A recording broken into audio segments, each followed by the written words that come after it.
Right, to talk more on this, we are joined by Dr. Swasti Rao, Foreign Affairs expert. Welcome, Dr. Rao. Appreciate you giving us your precious time. This is official. Donald Trump has appointed Susie Wiles, one of the two key campaign managers behind his election victory, and J.D. Vance will be the vice president, his running mate. And there are important posts to be filled. One is Secretary of State, and the other is Defense Secretary, which is also very, very crucial since two major conflicts are underway. Right. Absolutely. I mean, the first thing is that, I was looking at your primer, and even though officially it remains a little distant, the official announcement of the US president remains a little distant because we are still waiting for a final few results. But it's very, very obvious that Donald Trump is the 47th president of the United States. And the way he has won has been very historic. I think the most surprising element came from the swing states because ultimately, it was supposed to be the 7 swing states which would have decided the outcome of the election anyway. And what really made history, where he made history, was that he actually, all the swing states votes actually swung in his favor. So this is definitely a grand victory for Donald Trump. And I think I also heard what President Biden had to say, and I would also like to congratulate President Biden's, understanding about looking at it as an American first and not as Democrats and Republicans. So I think that is something which is very, very level-headed from his side, much more level-headed than what Kamala Harris has to say. Anyway, now coming back, yes, there are two major wars, not merely conflicts, that are going on in the world. One is Russia-Ukraine, which has already completed 1,000 days, and it has been a war of grinding attrition. Okay, and as you know, that this was always supposed to be a short war, which was supposed to last about 5 days, 7 days. So basically, with Trump back in power, there are a couple of things that we need to clarify. And as far as my analysis goes, and as far as I've been studying about it, I am of the view that he is not going to make a drastic change in America's policy towards Europe. Okay. What he will do instead is to basically push the Europeans, and that is something which is referred to as the Trump pill. And it is a very, very bitter pill. But it is important for Europeans to actually burden share, their security capabilities, because they have been reliant on America and NATO, for their security anxieties. So I think Trump is going to be instrumental in actually pushing the Europeans to not fall back into the slumber of the peace dividend. That's the first thing. About Ukraine, the thing that we need to remember is that Trump is not going to come to power and take office or inaugurate his office in January and just bring the war to an end. That is a very, very drastic kind of an expectation, which is actually being deduced from the kind of statements he made. And always remember that the election campaign comes with these rhetorical statements, but the real situation on the ground remains to be different. I am of the view, and I've spoken to a whole host of, over the last 1 year, a whole host of different, European countries and all different European think tankers. And most are of the view that, in fact, what Donald Trump is going to do is he is going to make the aid to Ukraine transactional. And by that, what I mean is that so far, President Biden, when he was supporting Ukraine with the military aid, he was mostly using the Presidential Drawdown Authority. On the contrary, Donald Trump is expected to bring back the Lend-Lease Agreement, which was signed by the Biden administration, but not really activated. So that's the first part. The second part about the Ukraine solution, quote unquote, is that he is going to make sure that the conflict reaches an equilibrium. The talks reach an equilibrium, that finally some kind of a negotiation can happen. The problem right now is that the two sides and their viewpoints are so incommensurate that you are not able to find a common ground to talk. And this is something which is probably looks more possible under Donald Trump because he's known to take strong decisions. But that should not be conflated with saying that he's going to just end the war in Ukraine by just cutting off all aid. Because, end of the day, the economics say, and if you've heard the former advisors to Donald Trump, they've been on TV and on international media everywhere, that it actually benefits the US military industrial complex. Okay. So please also, one thing that we need to understand is that Trump is somebody who's known to sort of, make these deals. And in these kind of scenarios, nobody can take it all. So there will have to be a give and take. It is becoming more clearer by the day that Ukraine might have to cede territory. So going back to the 1991 borders does not seem a possibility anymore, which is getting very clear. But having said that, I think Russia cannot take it all either. So the thing is, how do you reach the middle ground? And that is where Donald Trump and his approach to this war is going to play out. For West Asia, it's very, very clear that actually Benjamin Netanyahu probably is the happiest man because he was waiting for somebody like Donald Trump to come so that he could double down on weakening this axis of proxies of Hezbollah, Hamas, and the Houthis, in West Asia. So I think as far as that is concerned, again, we do not see an isolationism in American foreign policy, but a kind of a conservative internationalism and with transactionalist overtones. That's how I've been putting it. Let's see what his role, Donald Trump's role, will be in these two conflicts. But Dr. Rao, America dealing with a host of problems. I mean, chief among them is illegal immigration, an economy which Trump has been talking about. You think he should start from here when he takes the office? These two issues are major issues in America?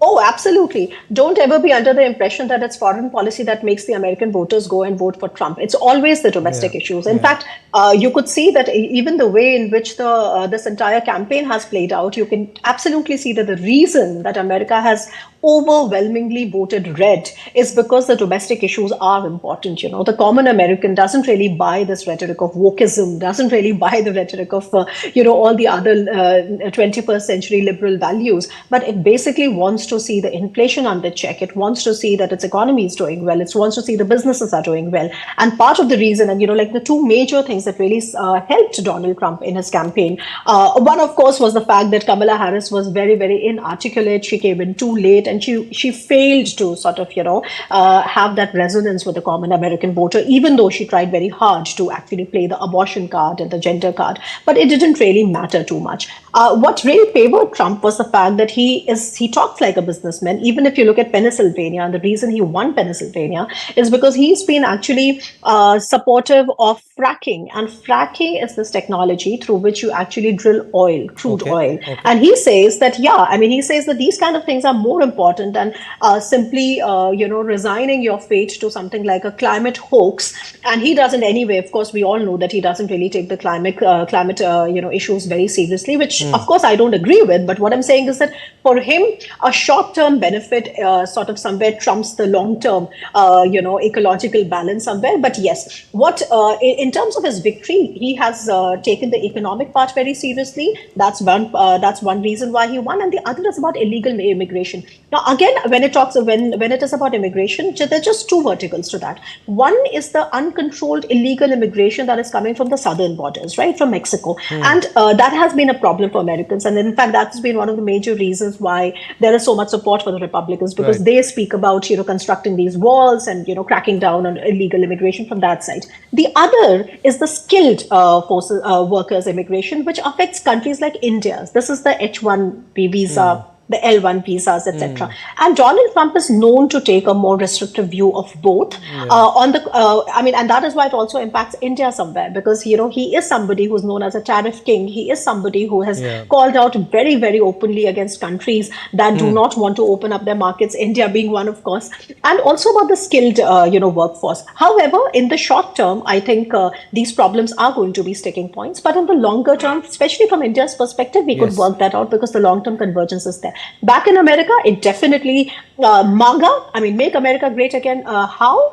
By buying in America, building in America, and also hiring in America. Okay, so I think that is something that really strikes a chord with the common American, and the results are out for everybody to see. And he has spoken about the deportation exercise also. Dr. Rao, Donald Trump spoke with Prime Minister Narendra Modi, and we know US leaders reach out to their allies first.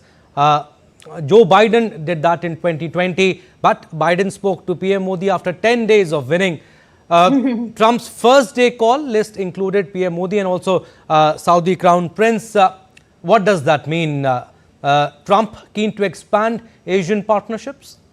Oh, yes, absolutely. I don't see any reason that Trump is going to. In fact, you could trace this particular convergence from Trump 1. In fact, you can also go back to Obama, frankly, that talked about the pivot to Asia, even though Obama was much more friendlier to countries like China, because back then China had not really come out with its true colors. Okay. But even if you look at Trump 1 was when he actually shifted the American deployments and military deployments from the Central Command to Indo-Pacific Command. And at that time, it was called the Pacific Command, and he renamed it Indo-Pacific Command, reiterating the importance of the Indo-Pacific region. So from Trump 1 to Biden to Trump too, you see a kind of a progressive convergence which is happening, and I think it is very obvious that he has chosen to speak to Prime Minister Modi.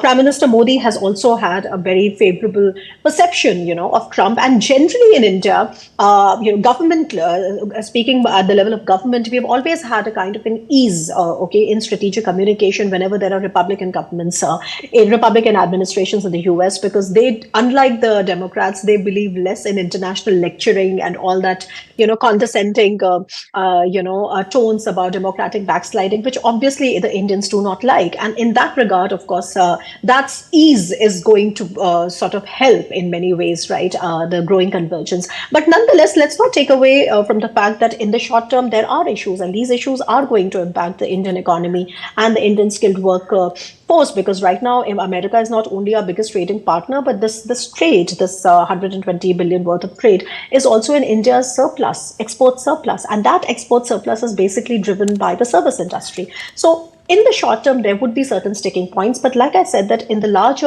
sort of long term, the convergence on Indo-Pacific is so strong, and this shared interest in upholding the rules-based order and being the status quoist powers is so strong that this is going to trump the short-term sort of challenges. And I would see a far greater convergence, whether you take the defense industry cooperation or the technological cooperation or the geopolitical convergence. I mean, if I may reiterate the words of the Honorable Raksha Mantri, I would say that today, indeed, the India-US strategic partnership is going to be the most important strategic partnership for stabilizing the world's security infrastructure and architecture.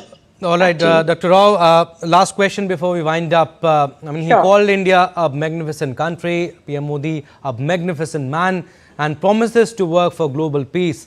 Tell us, what Trump's 100 days in office look like?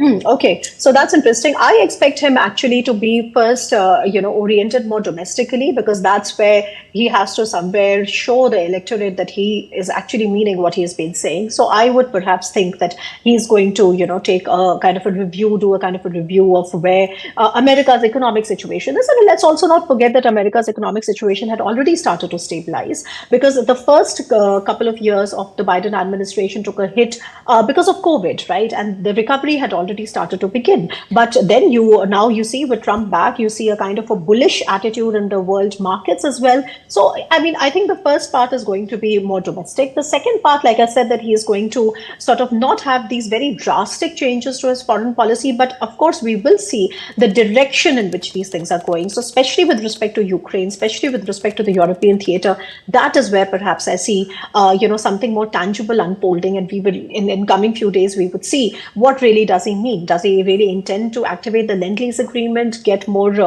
jobs in the American military-industrial complex, or is he really sort of, taking the line of more isolationism or focusing more on one security theater? I think those kind of things will be clear. My opinion is that he has a lot of work ahead, actually, because Jake Sullivan has not really been a very effective, national security advisor. And then, right now, America, like I said, that, not really going into the extremes of globalism on the one hand and isolationism on the other hand. What I see is a kind of a middle path, and he's going to be lot more nuanced than he was in 2016, because the world he inherits in 2024 is radically different from the world that existed in 2016. Yeah. So I expect that from Mr. Donald Trump. All right, a lot of work ahead for Donald Trump. We'll leave it at that. Thank you for your insights, Dr. Rao. It was